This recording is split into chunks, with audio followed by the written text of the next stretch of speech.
Does everybody that applies for a job in your business look like you, sound like you, and maybe want to be you? If yes, this is the podcast for you. We're talking all about diversity in hiring and how you can ensure in your small business that it happens. I'm Melissa Franks, and I am your host of the Opt-in podcast. And this is where we talk about all sorts of business topics. And the goal is for you, regardless of your role, to stop surviving and begin. The reason that I want to talk about diversity in your hiring practice today is because we're watching real time in the US government the systematic elimination of diversity of thought, background, and potentially some other characteristics. And what I want to talk to you about today is why that's problematic, what could potentially happen to a business that has a lack of diversity across their team, and how you can avoid some of the mistakes that are made in hiring that you aren't even aware of. When I worked in the corporate setting, one of the metrics that we were measured against was the diversity of the team that we were hiring. Now, of course, this was 7 years ago when DEI was front and center and executives were incentivized to hire more women and more people of color and of varying backgrounds. So this was something that we talked a lot about. And the reason that I want to talk to you about it today is because the practices that I put in place in the corporate setting are things that you can do in your small business that don't require any additional money. They don't require an investment. They just help you have a more well-rounded team. So let's talk about why diversity is important in your team. Studies have shown that diverse teams, diverse organizations are centers of innovation. They are areas where creativity flourishes and where companies have the strongest culture and growth trajectory because the diversity allows for different perspectives and points of view. Now, when I'm talking about diversity, I'm not just talking about the things we normally can see with our eyeballs, which is ethnic background, which is gender identity, which could even be things like age. I know we're not supposed to discriminate, but stage of life. There are other components that are really important for you to consider when you are hiring in your team. One of them is socioeconomic background. One of them is where you want to talk to your candidates about their upbringing and their experience in education and their early roles. You want to have diversity in life experiences. You want to find those candidates that have other hobbies and other experiences that maybe your team doesn't have. And the reason for that is it creates a well-rounded organization that sees things from different perspectives, that can offer differing viewpoints, and ultimately helps you make better decisions in your business. Let's think about it. Think about your clients for a second. And a few of you absolutely have businesses where your ICA is really, really narrow. Your ideal client is very specific. The vast majority of us, however, our clients are all different. They come from different backgrounds. They have different educational levels. They have different educational levels. They are potentially different genders. They are different amongst themselves for a variety of nuanced reasons. And we love that. We love diversity in our client base. After all, that means your target market's actually significantly bigger, right? That's what we want. And what your clients and customers are looking for is a brand or a company that gets them, that they can align with, that they can kind of see themselves in and understand I belong here too. And the best way to do that is to make sure that your team is diverse so they understand that diverse clients are welcome. Not only that, diversity of thought inside of your team understands how to market, communicate, develop products and services, resolve problems, etc., for the various clientele that you have out there in the marketplace. When everybody has homogeneous groupthink, it becomes incredibly difficult to provide innovative solutions as your client base grows and shifts and changes. So that's one of the reasons that diversity is so important in your team. Now, before we get to the actual tactics, exactly what you need to do to have better practices in place during your hiring process to find diverse candidates, I want to talk a little bit about why it's so important right now. And it has nothing to do with the abolition of DEI. Shocking, right? If you know me, you know I've got a big, strong passion about DEI initiatives. Heck, I became a COO because they existed. I would have never ever gotten into the C-suite if they weren't counting how many women executives there were in the business. That's a story for another day. The reason that I want to talk about this right now is I saw something today in the news, and this has been happening for like 3 days. If you are watching this real time, maybe it's over, but as of the recording of this, which is October 3rd, 2025, we are in the midst of a government shutdown. And we're in the midst of a government shutdown because across the party aisle, nobody could agree, and there's a big issue that they're disagreeing with, and nobody wants to negotiate, nobody wants to come to the table, nobody wants to do anything. And what's happening, which is different than prior government shutdowns. With prior government shutdowns, because this happens, it happens, people get furloughed, they go home, people go unpaid and keep working, eventually they get paid, eventually all of these issues get resolved, life goes on.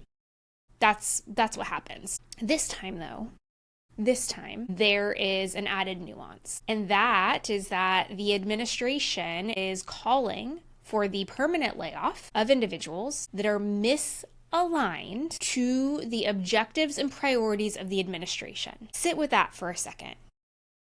They're not just sending people home until there's money to pay them again. They're taking action and eliminating jobs, making people become unemployed, career civil servants, unemployed, without any thought to, do we really need this role? Is this going to help us continue to run better? They're doing that because the individual personal ideology and point of view about the right things to do in their professional role is misaligned to the objectives of the administration. That is incredibly dangerous. What you always want inside of your business is differing points of view. You can have differing points of view and still come to agreement about what to do next. You can respectfully disagree and continue to keep things moving forward. At the end of the day, the boss is the boss is the boss is the boss, and so whatever they say goes, and if you don't like it, you can quit. Businesses, private enterprise, that began to eliminate positions purely because the individual inside of the role disagreed fundamentally with a business strategy would be sued. They would end up in employment court. They would end up settling with a very large figure for anybody impacted, and it would happen over and over and over and over again. It is a certain fact that is what would happen because there are laws that protect people in private enterprise from that happening. One can wager that these same protections apply to these public sector employees. However, I want you to focus on the reason that they're doing this, and it's because the administration dislikes the diversity of thought, and they want to have a homogeneous workforce, which means that there is groupthink, which means there is no innovation or creativity. There is just follow the leader and do as I say. And what if the leader isn't right? I'm not getting political here, but think about this in a corporate setting. Let's say the CEO says, lay everybody off that doesn't agree with me. I want to start this new business venture. I want to start this new business division. Everybody doesn't agree with me. They have to go. So they go. And then they start this new business division. And then there might be challenges. But everybody that's left just does what the leader says. And if the leader doesn't know what to do, if the leader isn't the best one positioned to make a choice about the next right step, if the leader isn't innovative and can't come up with creative solutions to solve the problem, you know what happens? The business dies. The business fails. Everybody becomes unemployed. That's what happens in the private sector when that is implemented. And so I am here. I do this job. We have on-call COO because our passion is to ensure that more entrepreneurs are successful long-term, which means they get past that 5-year mark, that 5-year cliff where all businesses fail by then. We want more people to be able to proudly stand on a stage somewhere and say, my business has been in place for 20 years or 30 years, or I handed it down to my kids. We've been around for 100 years. We're the best dry cleaner in the world. See that happen. And the best way for your business to ensure that that can be your reality is by having a diverse workforce. So I have these written down because I didn't want to forget. I want to walk through these top 5 tips. So the very first tip is that you should ensure that you are writing inclusive job descriptions. Now, we all have unconscious bias, all of us. That includes word choice, grammar, adjectives, etc. We all do. And when you're writing a job description, your unconscious bias comes to life. And that is why you should never post a job description that you haven't had reviewed by others. And what I recommend that once you've written the job description, that you share it with multiple generations. So if your parents are still alive, ask them to read it and give you feedback. If you have kids that are teenagers, ask them to read it, or young adults. If you have employees of a variety of generational, you have millennials and Gen X and Zs, ask them to review it too. And don't forget to have people with different socioeconomic backgrounds and genders and ethnic backgrounds review it too. Have as many people as you can take a look and identify if you have problematic language. You will never see it. And I am telling you right now, if you throw it into ChatGPT or Claude and you're like, hey, write this in a more inclusive way, good luck. Because we know that AI at the moment is not neutral. We know that there are problematic things that crop up from time to time because after all, it's just machine learning. So it's learning from you and it's learning from other humans on the internet and the developers that built the dang thing, and there's bias. So very first off, you need to ensure that your job descriptions are written with inclusive language. What you want to do is you want to focus on skills and outcomes. You want to state a few attributes, but you really want to focus on here's the hard skill that you need and here are the outcomes that would make you successful in this role. Or these are the outcomes that you need to have been able to achieve somewhere else. Focus the majority of your job description on that. And then what you also want to do is you want to avoid jargon, inside baseball language, so to speak. You want to make sure that you're using words and language that can be understood by all so that more people apply for the role. When you use jargon or you use industry speak and the role that you have doesn't necessarily need deep industry expertise, you filter out all of those people that don't understand what you're talking about because they say, you know what, I don't know what that is and I'm not qualified for this. So first tip, inclusive job descriptions.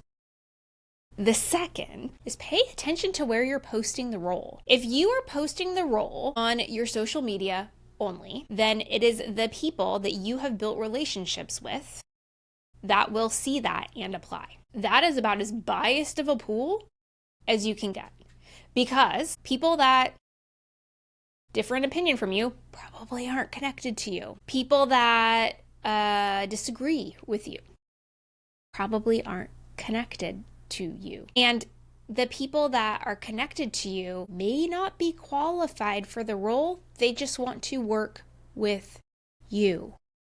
You need to broaden where you're sourcing candidates from. The marketplaces are great. Go to Indeed, go to LinkedIn, go find free places to post the jobs where they're readily accessible for those that can't afford to pay a fee to get in.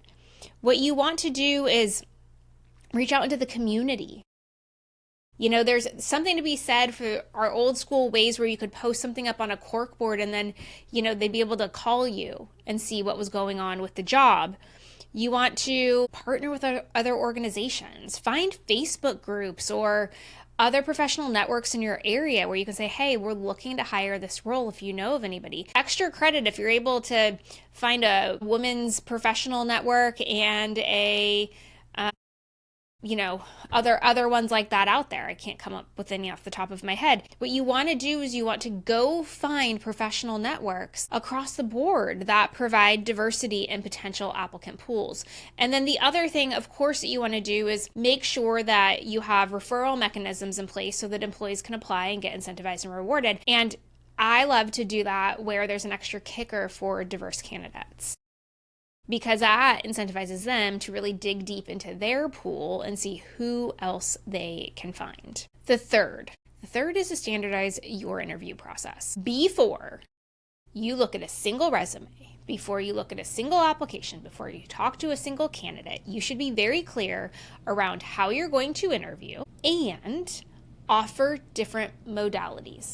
Here's what I mean. The very first step of the process is that the candidates are going to get screened. And some people, it's just a reality, do better in video and talking than they do in writing.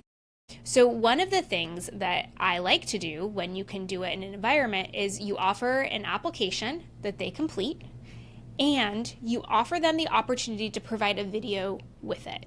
Because sometimes what happens in written form doesn't translate as well as what happens in spoken form. And that's because everybody's learning ability is different. Everybody handles nerves differently. Everybody's word choice is different.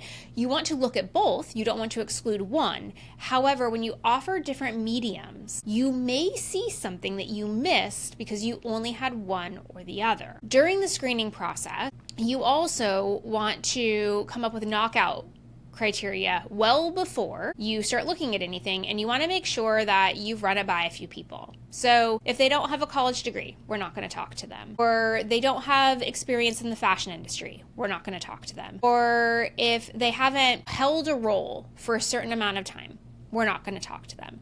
Come up with your knockout criteria. It's unbiased, it's skill-based, it's fact-based, it's stuff that's in the job description so that you can figure them out, okay? The second thing that you want to do is you want to ensure that you have a standardized interview questions you ask everybody. And you want a variety in there. So you want to be able to ask them to tell you stories. You might want to be able to have them show you work product. You might actually want to do like a trial run, so a day in the life sort of situation. But with the interview, you want to ensure that you have a diversity of questions so that you are really hitting all of the boxes. And when you get those questions, what you want to do is you want to turn their answers into a quantifiable scorecard. You actually want to say, here's the 10 things we're going to ask, and this is what good, better, best looks like. So that you can actually record and you can compare as you go. Of course, take notes and all of those things, but if you're able to actually apply like an ABC or a 1, 2, 3, or however you want to do it, a scoring rubric, you'll be able to start to see which candidates stand out and not just which ones you perceive stand out because you picked something up that you can't quite explain. And then the last thing that you want to do is you want to train the hiring managers and anybody else that's interviewing about unconscious bias. You want to make sure that they spend a little bit of time understanding what that is. They understand how to look out for warning signs in themselves. They understand how to maybe discover what their unconscious bias is. There is a ton of free training out there. There are a ton of free books out there. Anybody that's doing interviewing and hiring for your business, they should really have an open, transparent conversation with you about what they perceive their biases to be so that you can build an interview panel that compensates for that. And that's how we get to number 4, which is diversity in your interview panel. Never, ever, unless you are a solopreneur, should one person be interviewing people. Never, ever. And the reason for that is because you are biased. You are. You're biased to see things that aren't there. You are biased to make inferences based on how somebody looks, how they sound, their tone of voice, their habits. You're biased around how quickly they respond and how they do it and how early they show up. And so you want your interview panel to be incredibly diverse. You want also for that interview panel to be a good representation of your business. So you want the diversity of your current team to be reflected in the interview process, because one of the things that you want to look out for is what is the candidate's unconscious bias. How do they interact with the various people on the teams? Do you have somebody that's like super loud and energetic and then you have another quiet mouse? You might want both of them to interview because maybe one of them makes them uncomfortable. Maybe they behave differently with the energetic cheerleader and you see some behaviors you don't actually like. You want to ensure that the diversity of your team is reflected in the hiring, in the interview panel, so that you can see if that person is actually a good fit for your team. They're also going to pick up on things. So if we use kind of these examples of the quiet mouse and the energetic cheerleader, what you're going to find is that the cheerleader is going to be looking for different things than the mouse. And it could be, and this is completely false, but go with me. It could be that the quiet mouse is incredibly observant. They don't talk a lot. They leave pregnant pauses for the candidate to fill in. they actually get a whole bunch more information because of their approach. They may even make the candidate uncomfortable, and you can see how they operate when they're uncomfortable. The energetic cheerleader may take all the air out of the room. They may be talking way too much. They may be overbearing. They may be interrupting and filling in the blanks. And then you get to see how the candidate interacts with that person. Maybe that's your creative director who's just incredibly boisterous and is super excited and it's exactly the right temperament for the role. And this new role has to interact with the creative director, and you want to see how that mixes and matches. What you also want to be able to do is have multiple people in the interview panel if you can, because what you want to be able to start to test is how they collaborate. So could these three people work together? Could this be something where there is good ideas? Can you can they get a good read on each other? You want to actually test that as well in that conversation. But what you really want is you want to reduce individual bias. What you want is to get differing points of view and opinions on the candidates that are available so you can make the best choice for you and them in the long run. And then number 5 is that you want to keep track of what's happening. So here's the situation. Unconscious bias is incredibly difficult for you to identify. Near impossible. You might start to see it in your employees, you won't see it in yourself, and vice versa. So data, I know, I'm a broken record, right? I'm always talking about data. Data is the best way for you to uncover that. So what you want to be able to do is you want to track as much demographic data as you can about the candidates that you have, even if it's in broad strokes. This is somebody that's early in their career. This is somebody that's been in their career for over a decade. This is somebody kind of at the first third, middle third, last third. You can kind of do those things of their career. You want to keep track of gender that you're generally able to figure out easily. Sometimes you're not, and that's okay. You can also say, I don't know. You can say it's, woman, man, unknown, that's okay too. You want to keep track of where they came from. What source? Where are the candidates coming from, and ultimately where are you hiring people? You want to be able to do all of those things so that you can monitor for applicant diversity. If you are constantly getting women applying for your roles, women who are in their first third of their professional career, and women who are in a very specific geographic area, you have something up. You know that you have a diversity issue. And so then you want to go back and you want to see, so why is that? Oh, I'm only sharing on my socials and I happen to be a woman that's in my first third of my professional career, and so this is why this is happening. Or potentially you see that you're getting a lot of people at the end of their career and you're curious about why that's happening. And so then you can take a look and say, oh, well, most of the people at the end of their career we get from LinkedIn, whereas most of the people that are kind of in the middle of their career we get from Indeed, or whatever it might be. So you can actually start to pull some data together and understand how what you are doing is impacting the diversity of the candidates that come to you. Because the reality is that there are millions of people actively looking for a job every day. Millions. Your next qualified person is out there. They're looking. They're ready to get a job. They just don't know about you and the role that you have. And so you want to make sure that you understand if you have a gap in diversity in your hiring practices so that you can make the adjustments. You can find the right people for the job.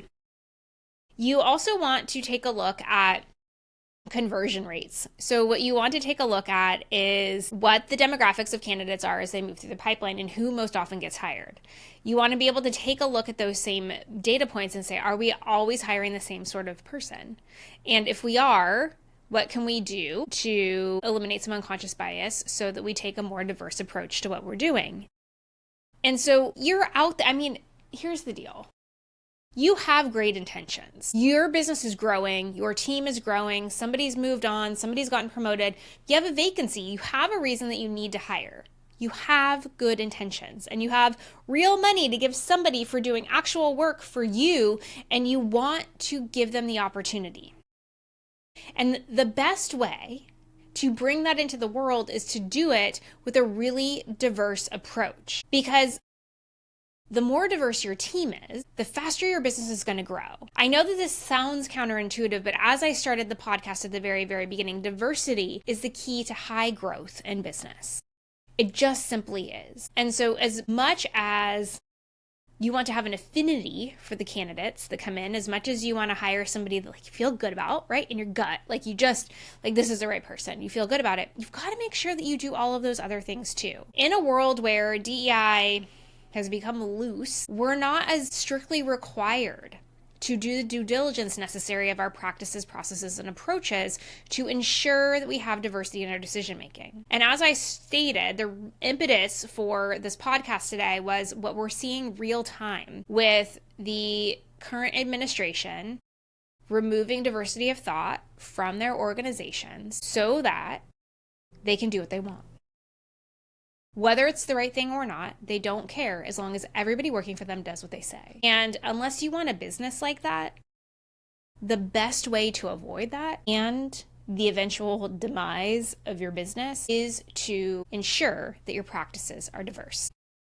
I hope that this podcast was helpful for you today. It's a little bit shorter than we normally do. Got a little bit fired up around the news and the topic. And I think that many of you are hiring right now. In fact, I know it. We have helped clients hire over 10 people in the last few months. Heck, On-Call COO is actively hiring right now. And it just was top of mind. And it really got me thinking that this is an opportunity for us to change the trajectory, for us to be significantly more open-minded, and for us to find the best of the best wherever they are when we just roll up our sleeves and do a little work and make sure that we're being incredibly inclusive. Until next time, friends, please know that you are wise and you are strong and you are capable, and I believe in you.